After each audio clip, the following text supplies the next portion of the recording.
Magandang araw mga kadiskarte chicks! Sa video na ito ay pag-uusapan natin kung paano mo nga ba mapapainit ang chika babes sa pamamagitan lamang ng kwentuhan. But before we start, paalala lang po na ang video na ito is for adults only. So kung bata ka pa lamang ay lumipat ka na lang ng ibang channel na pangbata. Guys, kung nanonood po kayo na kasama ang mga anak nyo, nasa inyo na po yan, pero hindi ko po yan ina-advise. We are not responsible for any kids who watch my content. And so parents should guide their kids accordingly, lalo na sa mga parents na pinapagamit ang kanilang YouTube account sa kanilang mga anak. Kaya't wala ng paligoy-ligoy pa, tara na, simulan na natin.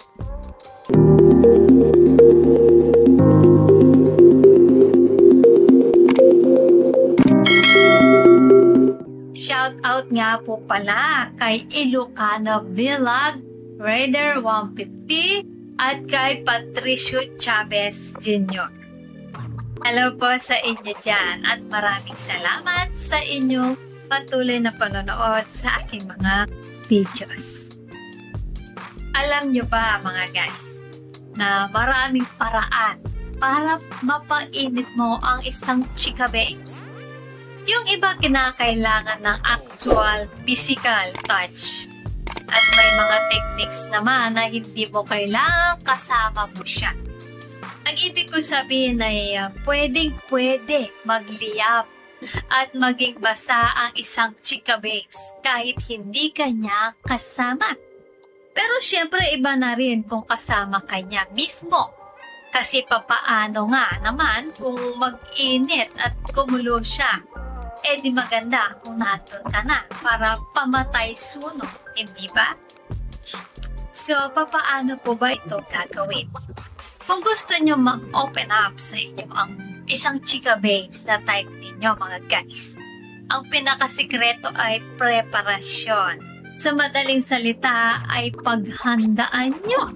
Siyempre, kung magkikita kayo o magdi-date kayo, ang isipin ninyo ay papaano ko bang magagawang panatag ang loob niya sa akin.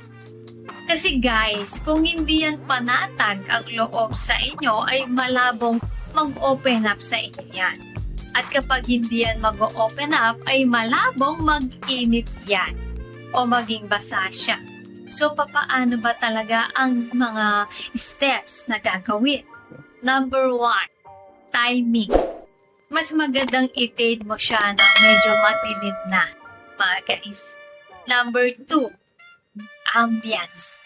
Mas maganda kung maisasama mo siya sa romantic na lugar. Kung pwedeng sa tabing dagat, habang papalubog ang araw o sa isang romantic na resto na medyo tahimik para magkarinigan kayo kahit pabulong lamang. Number 3, i-ready mo na ang mga tanong mo. Dapat may mga nakahanda ka ng questions sa kanya kasi ito ang magiging icebreaker nyo. Kumbaga, ito ang magiging bala mo para mag-init siya at maging basa. Number 4, gawin mo game para masaya din.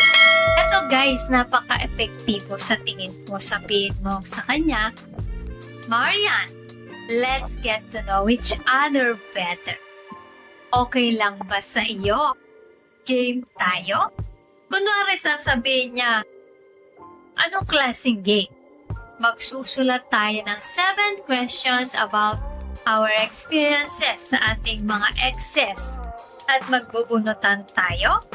Dapat may dala kang papel at ballpen mga guys. Kung wala kayong dalang papel at pen, effective din kung cellphone nyo na mismo ang gamitin nyo para mag-send ng tanong sa isa't isa. At tignan nyo kung ano ang magiging reaction nyo sa isa't isa. I-encourage mo siya. Sabihin mong anything goes. Tayong dalawa lang naman eh. Basta let's keep it fun and exciting ha. So yun, bigyan mo siya ng pieces of paper at pen At start na kayo magsulat ng questions para sa isa't isa. Number 5, simulan nyo na ang bunutan. Siyempre, pwede ka na magsulat ng mga questions para sa kanya tungkol sa mga experiences niya sa mga ex niya. Advice ko guys, keep it fun at huwag naman masyadong tiring. Keep it to light, 5 questions muna. Example, sino ang mga ex mo? Ang first kiss mo? Saan ang unang date ninyo? Ano ang suot mo sa first date mo? Oops! Pero bago tayo magpatuloy, kung hindi ka pa nakakapag-subscribe, baka naman, i-hit mo ng subscribe button. Now na! As in now na! Number 6, level up.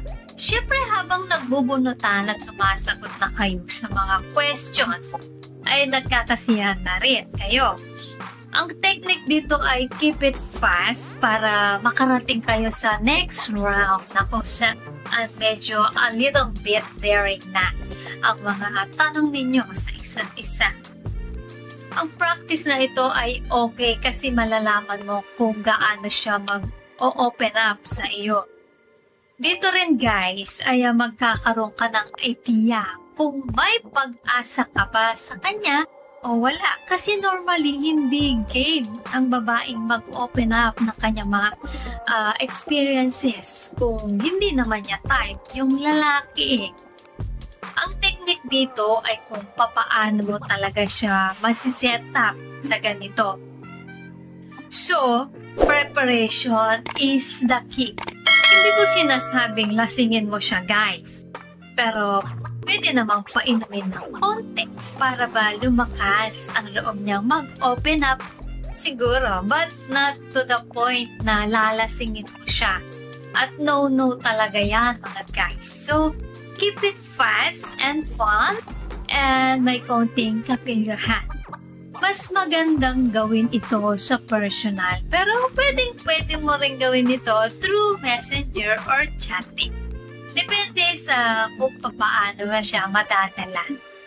Pagganahin nyo ang imagination ninyo mga guys. At may nagsabi ang mind o utak daw ang pinaka-sexing parte ng ating katawan. So yan mga guys. Sana ay may natutunan kayo sa video na ito. Guys, abangan nyo po ang next video po natin. Doon ay bibigyan ko kayo ng ideya kung ano nga ba ang benepisyo ng oral sex. Ayan guys ha, kaya abangan nyo po yan. Please comment down below ang inyong mga reactions sa ating video ngayon. At kung may gusto po kayong i-share or itanong, i-comment nyo lang po sa comment section. Kung nagustuhan nyo po ang video na ito, ay huwag kalimutang mag-like, share, subscribe para sa iba pang useful na content tulad nito. Maraming salamat sa panonood. Hanggang sa susunod na video, ingat kayo palagi. Let's spread love.